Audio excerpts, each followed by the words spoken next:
Bonjour à tous et bienvenue dans une nouvelle vidéo. Non, la Formule 1 n'a pas disparu malgré cette absence. On s'accordera pour dire que l'annulation du Grand Prix à Imola était on ne peut plus logique, mais ce week-end on est de retour et c'est à Monaco, peut-être le lieu où les choses peuvent un petit peu être bousculées.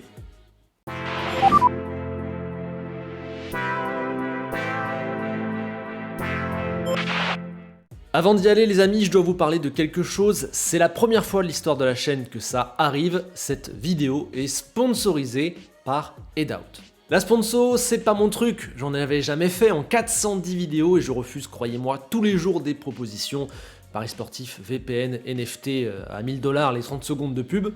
C'est pas le diable, mais j'ai toujours refusé car ça n'a jamais vraiment collé avec ce que je faisais. Là, du coup, c'est un petit peu différent. Headout, pour ceux qui connaissent pas, c'est un site qui propose des billets, des tours et des animations pour des villes, pour des événements sportifs à des prix plus avantageux. Je vous mets le lien en description, vous irez faire un tour, ça propose vraiment plein de choses. Et je vous le donne en mille, il propose des billets pour les grands prix de Formule 1 européens et pour le Grand Prix de Monaco, comme ça tombe bien. Vous pouvez donc aller chiner vos places sur le site, il reste sûrement encore des places pour Monaco d'ailleurs ce week-end, et ça peut aller jusqu'à 30% de réduction par rapport à ailleurs. Et si j'ai accepté ce deal, c'est non seulement parce que j'avais suffisamment confiance en eux, que ça a un lien direct avec la Formule 1, que ça peut vous intéresser, mais surtout car ils m'ont proposé quelque chose d'assez dingue. Je ne vais pas du tout toucher d'argent pour cette collaboration. En revanche, ils vont m'offrir 2 places pour Monaco, places que j'offre à ma copine et à mon père qui va pouvoir retourner à Monaco plus de 25 ans après la première fois où il y était allé. Il était placé au virage du tabac à la fin des années 90 et on a toujours beaucoup parlé de ce souvenir. Voilà, c'est un cadeau juste énorme, donc merci pour ça, et vous comprenez que je pouvais pas refuser, c'était fou. Headout, c'est des prix, de la disponibilité, un vendeur reconnu et des places dans les meilleurs événements.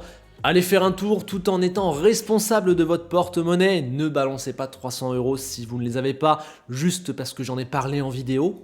Mais voilà, ça peut vous aider, en plus ils ont créé un code de réduction LPS30 pour le pit stop, donc à utiliser 30% de réduction. Je pense que si on utilise tous la chose de manière intelligente, ça peut être bénéfique pour pas mal de gens.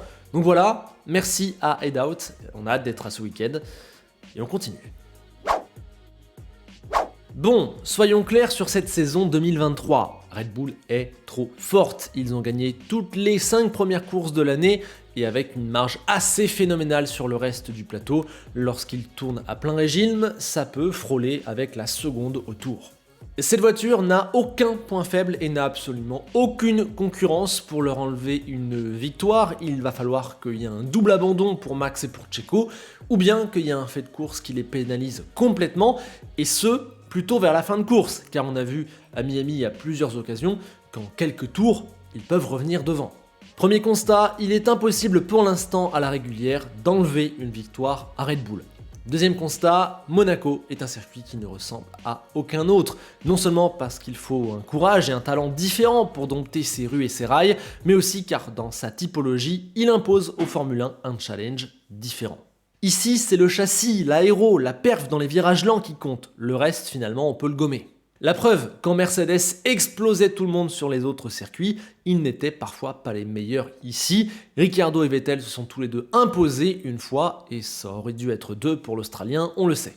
Et surtout, de par l'étroitesse de ces murs, c'est un circuit où la track position, la position sur le circuit, fait 90% du résultat. Hamilton et Ricciardo ont gagné ici avec des moteurs au ralenti, Verstappen n'a pas pu passer alors qu'il était plus rapide en 2019, Alonso a réussi à aller 2 secondes au tour moins vite l'an dernier sans se faire passer. Bref, Monaco met en exergue l'un des attributs de la course automobile, c'est pas grave si tu es plus lent, du moment qu'on ne peut pas te passer. Cela veut donc dire que la qualification va être cruciale, alliée ici plus importante qu'ailleurs, puisqu'elle va donner à quelques détails près ou à quelques coups de malchance près le résultat final. Après le premier virage, la seule manière de dépasser, c'est un over ou un undercut. Sur les 13 dernières éditions, les seuls poleman qui se sont fait avoir sont Raikkonen en 2018 quand Ferrari a utilisé les stands pour faire passer Vettel devant, on va pas se mentir, et Ricciardo en 2016 quand ses pneus n'étaient pas prêts, Hamilton en 2015 quand Mercedes a fait l'erreur incroyable de l'arrêter en fin de course, et Leclerc en 2022 quand Ferrari a fait du Ferrari. 44% du temps, le poleman s'impose à Monaco, c'est 34 à Monza, 37 à Silverstone pour vous donner un ordre de comparaison. Et depuis 2000, il n'y a que 5 fois où le vainqueur ne s'est pas élancé depuis la première ligne. Et c'était des éditions assez folles quand c'est arrivé. Bref, si vous êtes premier au casino à 15h03 après le tour de formation, eh bien la seule manière de vous faire perdre, c'est soit un abandon par une erreur ou par une défaillance mécanique, soit les stands, mais pas un dépassement. Or, la qualification, c'est le domaine où Red Bull a le moins de marge cette saison. Ils y sont beaucoup moins dominateurs qu'en course. La preuve, Leclerc a déjà piqué 2 pôles en 6 exercices, les 2 à Bakou, et jamais un adversaire n'a eu plus de 3 dixièmes et demi de retard. Pour toutes ces raisons, Monaco semble bien donc être la meilleure opportunité de battre Red Bull avant un long moment. Oui, mais qui peut le faire ? On commence avec l'écurie qui a longtemps terrassé la Formule 1 ces dernières saisons et qui compte dans ses rangs, le pilote ayant fait le plus de pôles de toute l'histoire de la Formule 1 et qui a déjà gagné 3 fois ici. Hamilton sera évidemment un nom à cocher, mais on rappelle que cette saison, en 6 exercices chronométrés, Russell l'a battu 5 fois. Donc si on coche Hamilton, on coche aussi Russell. Côté pilote, le matos est là, mais bon, la qualif c'est vraiment pas le fort de cette Mercedes qui peine et qui généralement est meilleure sur le rythme de course, sur la tenue des gommes, sur les longs relais pour remonter le dimanche. Cette saison, à part à Melbourne, ils ont globalement toujours été la 4e force le samedi. Russell est même sorti en Q2 à Bakou et Hamilton à Miami. En plus, c'est ce week-end qu'ils introduisent les nombreuses évolutions sur la W14 qui va quasiment changer de philosophie, revenir à des pontons plus conventionnels. Et donc un tel changement, ça demande beaucoup de travail pour mettre au point la machine et donc du temps. Il paraît impossible que Mercedes performe directement du côté de Monaco, surtout que Monaco, c'est clairement pas le circuit idéal pour changer toute sa voiture. C'est pas représentatif et c'est tellement singulier sur le calendrier que c'est trop dur de trouver la bonne fenêtre. Et puis aussi, Mercedes n'a plus vraiment l'habitude de jouer devant, et s'ils se retrouvent avec la track position P1, ils vont sûrement paniquer, car ils savent que cette victoire sera peut-être leur seule de l'année, et derrière Red Bull, eux, ils ont rien à perdre puisqu'ils vont tout gagner ensuite, donc la pression sera dans leur camp, et c'est là que les erreurs peuvent arriver. Dernier argument, Russell et Hamilton auraient les dents plus que longues si la victoire était possible ce week-end. Je pense donc que l'ego et l'envie pourraient tuer les chances de Mercedes, chances que j'estime déjà assez faibles, donc je vais mettre les flèches d'argent un petit peu de côté. Ah, le fantasme de la 33e victoire de l'Espagnol, 10 ans quasiment jour pour jour après Barcelone 2013. En vrai, c'est totalement logique de penser à Alonso. Il est le 3e homme largement de ce championnat. Donc si quelqu'un doit battre les Red Bull, il arrive en tête. En plus, il semble que Monaco colle parfaitement avec les qualités de l'Aston Martin. Pas de vitesse de pointe et des portions lentes. Franchement, c'est une excellente occasion pour eux, d'autant plus qu'ils ont la confiance et je pense sincèrement que ce circuit va mettre en valeur les qualités de la machine. Mais ce qui me refroidit, c'est leur potentiel en qualification. Pour l'instant, c'est leur point faible. Aston, c'est l'équipe du dimanche où ils reprennent le dessus sur Ferrari et Mercedes. Ils sont meilleurs dans le rythme que dans la vitesse sur un tour. D'ailleurs, hormis dans les conditions particulières de Miami avec le drapeau rouge, Alonso n'a jamais été le meilleur des autres en qualif cette saison, et souvent même il est battu par plusieurs concurrents. Dur donc de l'imaginer carrément signer la pole. Il faudrait qu'Aston ait un niveau de performance vraiment supérieur à ce qu'on peut leur imaginer. Et puis aussi, si Fernando est un monstre absolu en course, c'est complètement dingue. Il n'est pas vraiment un GOAT, on va dire, dans l'exercice de la qualif. Il est très bon, mais c'est pas un monstre sacré non plus. Bref, les Verts sont du genre à monter en puissance au fil du week-end pour devenir vraiment redoutables dans le 2e relais de la course, donc j'ai peur qu'à Monaco, ils ne soient forts qu'un petit peu trop tard, après le moment où ça aurait pu leur permettre de gagner. Et puis aussi, ils risquent de n'avoir qu'une seule voiture aux avant-postes pour tenter de faire cela, car depuis le début, je n'évoque pas Lance Stroll, il est toujours capable de nous sortir une surprise de derrière les fagots, on le connaît, mais 95% du temps, il montre qu'il n'a pas le niveau pour jouer dans cette cour, donc de facto, je l'exclus. Même s'il n'était pas si loin de la pole ici lors des 2 dernières éditions, j'avoue ne pas croire en Carlos Sainz qui est en galère dans cette Ferrari et qui n'a jamais prouvé être capable d'aller jouer yeux dans les yeux avec les meilleurs, ceux qui peuvent vraiment prétendre à la victoire.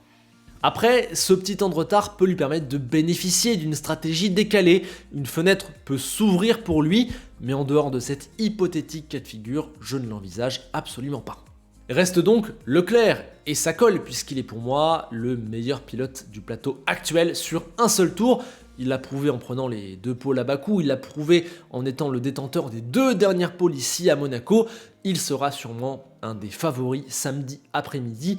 Et donc de facto, s'il décroche la pole, il devient un des favoris pour dimanche. D'autant plus que Ferrari est bien meilleur cette saison le samedi que le dimanche et qu'il risque de tout miser sur la qualif. Oui, mais on le sait, il y a cette fameuse malédiction. Abandon mécanique en Formule 2, frein qui lâche avec Sauber, Ferrari qui l'oublie en Q1 en 2019, une voiture mal réparée qui lâche dans le tour de formation en 2021 et la stratégie idiote de 2022. Même dans un tour de démonstration avec une vieille voiture, les choses le lâchent. Je ne crois pas vraiment à l'idée d'une malédiction en Formule 1, mais il est vrai qu'on constate qu'il a un niveau de malchance anormalement élevé, surtout ici, et on a ce sentiment terrible que ça ne pourra jamais aller vraiment au bout, même s'il fait la pole, même s'il est en tête sur le premier relais, soit lui va en faire un petit peu trop, soit la prophétie a décidé que non, soit Ferrari.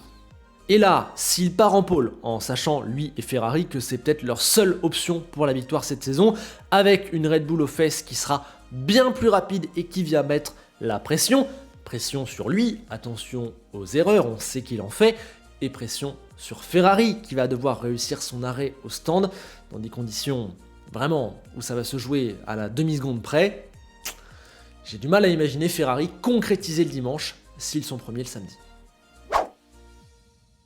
Alors là, je vais aller assez vite parce que j'ai du mal à voir qui. Personne pour l'instant, en dehors des 4 top teams, n'a montré un potentiel en qualification pour aller jouer les troubles faits. Il faudrait vraiment quelque chose de surnaturel. Alpine place souvent ces 2 pilotes en Q3, mais est-ce qu'on les imagine hausser leur niveau à ce point? Non. As fait parfois des surprises sur un tour, mais ça paraît impensable. Donc il faudrait non seulement un niveau impensable, et puis aussi j'imagine une Q3 avec des drapeaux jaunes ou rouges comme vous voulez, mais quelque chose qui se passe. Et puis derrière, on l'a dit, il faudrait tenir 78 tours avec un rythme qui sera sûrement moins bon et donc pénalisant lors des arrêts. Donc non, franchement, c'est mort. Les seuls candidats sont Alonso, les 2 pilotes Mercedes si ça marche direct, ou Leclerc pour moi. Il y a une vraie fenêtre de tir ce week-end. Beaucoup du résultat va se jouer en qualif où Red Bull est plus prenable en course. Et on n'oublie pas également que Verstappen n'est pas le plus grand fan des circuits en ville, même s'il a déjà gagné Monaco, ça va. Mais voilà, pour battre Red Bull, ça ne sera pas simple. Le samedi, Leclerc me semble la seule option réellement crédible pour prendre la pole devant une Red Bull à l'heure actuelle, ou alors il faudrait vraiment qu'Aston Martin ait un niveau énorme sur ce circuit, que ça colle parfaitement à la voiture. Surtout, ce qui me fait peur, entre guillemets, c'est que pour aller au bout des 78 tours, il va falloir résister à une voiture bien plus rapide derrière, et du coup ce sera presque impossible de rester devant au moment de l'arrêt au stand. Si tu t'arrêtes avant, la Red Bull va rester seule en piste, dans l'air libre, va aligner les chronos à son vrai potentiel, plus rapide, s'arrêter après, passer devant et donc réaliser l'overcut. Il faut donc s'arrêter après la Red Bull, ça veut dire retarder au maximum l'arrêt, ce qui potentiellement peut faire passer d'autres pilotes, ceux qui seront à la 3e, 4e, 5e position devant, grâce, on l'a dit, à l'undercut. Et puis, même si ça tient, eh bien, si Red Bull s'arrête dans le tour juste avant toi, ils iront sûrement plus vite en gomme neuve, le temps que tu couvres, tu seras foutu. Bref, pour moi, c'est une équation un petit peu insoluble. Or, safety car où tout le monde s'arrête en même temps et du coup c'est statu quo, j'ai du mal à voir comment battre stratégiquement Red Bull dimanche, tellement sur un tour d'air libre, ils peuvent faire la différence sur les autres. Le seul qui pourrait peut-être le faire en termes de rythme, c'est Alonso sur cette magnifique Aston du dimanche qui serait sur un tracé parfait pour elle, mais avant ça, faudrait avoir fait la pole. Bref, pour moi, stratégiquement, s'il y a une Red Bull sur la première ligne, si ça tient après le premier virage, j'ai du mal à voir comment on peut leur enlever la victoire. Il faudrait que Leclerc réalise la pole et que Ferrari brise le karma le dimanche, où on a dit que Fernand soit stratosphérique. Ça paraît quand même compliqué.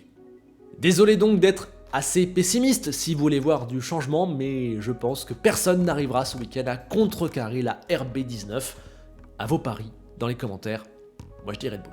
Sur ce, merci à tous, pensez évidemment toujours au like et à l'abonnement pour aider à faire grandir la chaîne, allez faire un tour sur Headout, et je vous souhaite un excellent week-end monégasque. Puis comme disait toujours Enzo Ferrari, la RB19 c'est comme la vaisselle dans l'évier, tu crois que tu en arrives au bout, mais en fait il trouve toujours le moyen de revenir. À bientôt.